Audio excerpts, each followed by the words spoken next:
চাল বাটা ও শুকনো চালের গুঁড়া কেনা ঝামেলা ছাড়াই বাড়িতেই ঘরে থাকা চাল দিয়ে তৈরি করে ফেলুন নরম তুলতুলে পারফেক্ট চিতই পিঠে। নমস্কার বন্ধুরা, অমৃতাদি কুকিং চ্যানেলে সবাইকে স্বাগত জানিয়ে আবারও হাজির হয়েছি। তো যে সকল বন্ধুরা ইউটিউব চ্যানেল থেকে দেখছেন তারা প্লিজ চ্যানেলটিকে সাবস্ক্রাইব করে আমার পাশে থাকবেন, আর যারা ফেসবুক থেকে দেখছেন তারা পেজটাকে ফলো করে রাখবেন। তো স্কিপ না করে পুরো রেসিপিটি দেখার অনুরোধ রইল। তো চলুন রেসিপিটি শেয়ার করা যাক। তো দেখুন বন্ধুরা, এখানে আমি নিয়ে নিয়েছি সেদ্ধ চাল। আপনারা কিন্তু এখানে আতপ চাল দিয়েও করে নিতে পারবেন। তো আজকে আমি রান্না করার ভাত খাওয়ার সেদ্ধ চাল দিয়ে পিঠে করে দেখাবো। তো চালটাকে 3 থেকে 4 ঘন্টা ভেজাতে দিয়ে দিয়েছিলাম। বন্ধুরা, আমি একটা মিক্সিং বোল নিয়ে নিয়েছি, আমি সেই ভেজানো চালগুলোকে দিয়ে দিচ্ছি। তো দেখুন বন্ধুরা, চালটা কিন্তু 2 থেকে 3 ঘন্টার মতো ভিজিয়ে রাখার চেষ্টা করবেন। তারপরে দেখুন আমি কিন্তু এইভাবে খুব ভালো মতো করে মিক্স করে নেব। সামান্য পরিমাণে জল দেব। এবার আমি খুব ভালো মতো করে পেস্ট করে নেব। এবার বন্ধুরা দেখুন আমি খুব ভালো মতো করে কিন্তু পেস্ট করে নিয়ে চলে এসেছি। এরপরে একটা বাটি নিয়েছি, বড় বাটিতে আমি ঢেলে নেব। একেবারে কিন্তু স্মুথ করে ব্যাটারটা করে নিতে হবে। এবারে খুব ভালো মতো করে কিন্তু চালটাকে পিস করে নিচ্ছি। আবারও যে বাকিগুলো আছে সেইগুলোকে কিন্তু আমি আবারও করে নিচ্ছি। দেখুন বন্ধুরা, ব্যাটারটা কিন্তু খুবই সুন্দর করে একেবারে স্মুথ করে নিতে হবে। দেখে বুঝতে পারছেন কতটা ঘনত্ব করেছি আর কি সুন্দরভাবে কিন্তু একেবারে মিক্স করে নিয়েছি। এখানে কিন্তু একেবারে মিক্স করে নিতে হবে, একেবারে গুঁড়ো করে নিতে হবে। দেখুন, দেখে কিন্তু বুঝতেই পারছেন। আর দেখুন বন্ধুরা, খুব ভালো মতো করে কিন্তু আমি 2 বারে করে নিয়েছি। তো এখানে কিন্তু দেখতে হবে ঘনত্বটা কতটা হয়েছে। তো এখানে প্রায় 10 থেকে 15 মিনিটের মতো একটু ফেটিয়ে নিতে হবে। তার জন্য আমি একটা হ্যান্ড রাইট নিয়েছি। তো সেই হ্যান্ড রাইটের সাহায্যে একটু ভালো মতো করে ফেটিয়ে নেব। এখানে কিন্তু যতটা ফেটাতে পারবেন আপনাদের তত কিন্তু বেশি ভালো।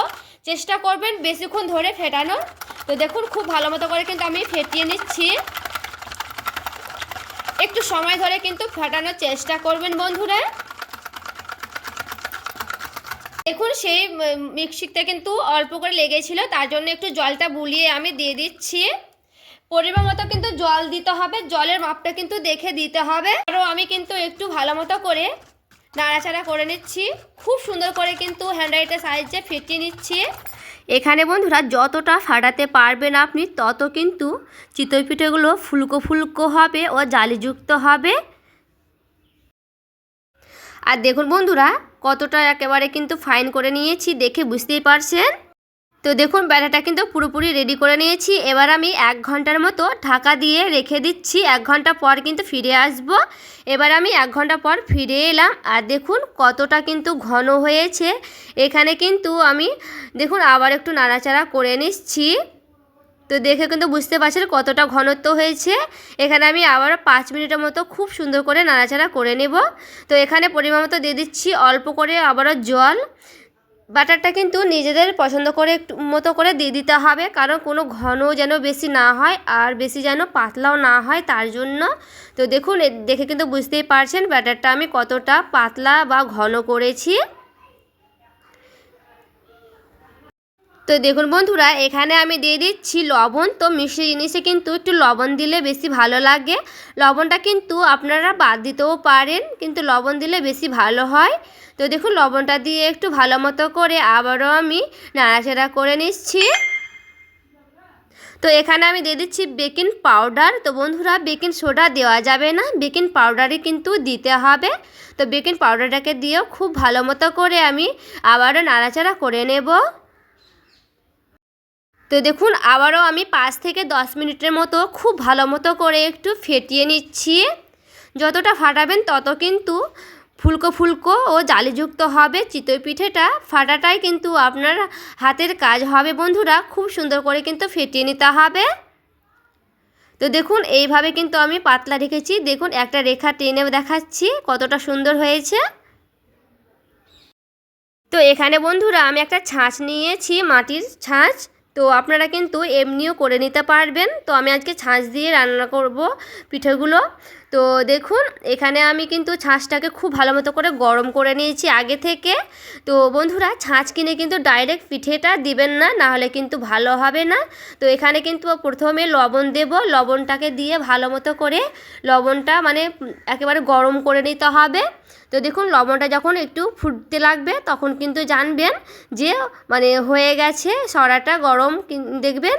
তো দেখুন ভালো মতো করে কিন্তু চনমনেভাবে ফুটতেও লেগেছে। একটু আমি ভালো মতো করে আরও একটু গরম করে নিচ্ছি। তো একটু ভালো মতো করে নাড়াচাড়াও করে নিচ্ছিলাম লবণগুলোকে। তো এবার আমি লবণগুলোকে ফেলে দিচ্ছি, তারপরে সরাটাকে আবারও নিয়ে চলে আসব।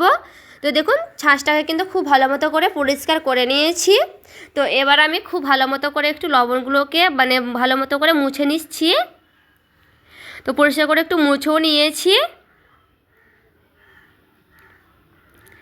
এবার আমি সেই ব্যাটারগুলো নিয়ে রেডি করে নিয়েছিলাম, সেই ব্যাটারগুলোকে এবার আমি দিয়ে দিচ্ছি সেই ছাঁচে। তো খুব ভালো মতো করে কিন্তু আমি ব্যাটারগুলো দিয়ে দিচ্ছি।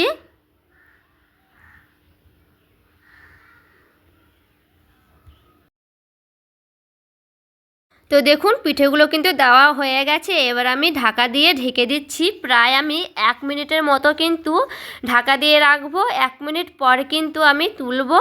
তো দেখুন 1 মিনিট কিন্তু হয়ে গেছে, এবার আমি উঠিয়ে নিচ্ছি। তো দেখুন বন্ধুরা দেখে বুঝতে পারছেন পিঠেগুলো কিন্তু একেবারে মানে ফুলকো ফুলকো হয়ে গেছে, জালি জালিযুক্ত। এবার আমি উঠিয়েও দেখাচ্ছি। তো দেখুন খুব ভালো মতো করে কিন্তু এইভাবে উঠালেই উঠে যাবে। এই যে দেখুন উঠে গেছে। তো বাকিগুলোকে কিন্তু আমি সেইভাবেই উঠিয়ে নেব।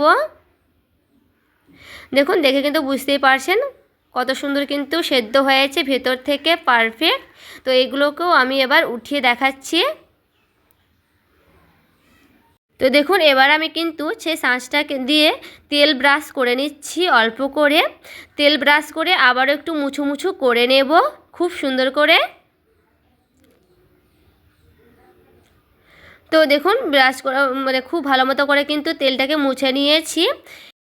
তো দেখুন তেলটা দিয়ে কিন্তু মুছে নিতে হবে। তারপরে আবারও আমি সেই ব্যাটারগুলো দিয়ে দিচ্ছি সেই ছাঁচে।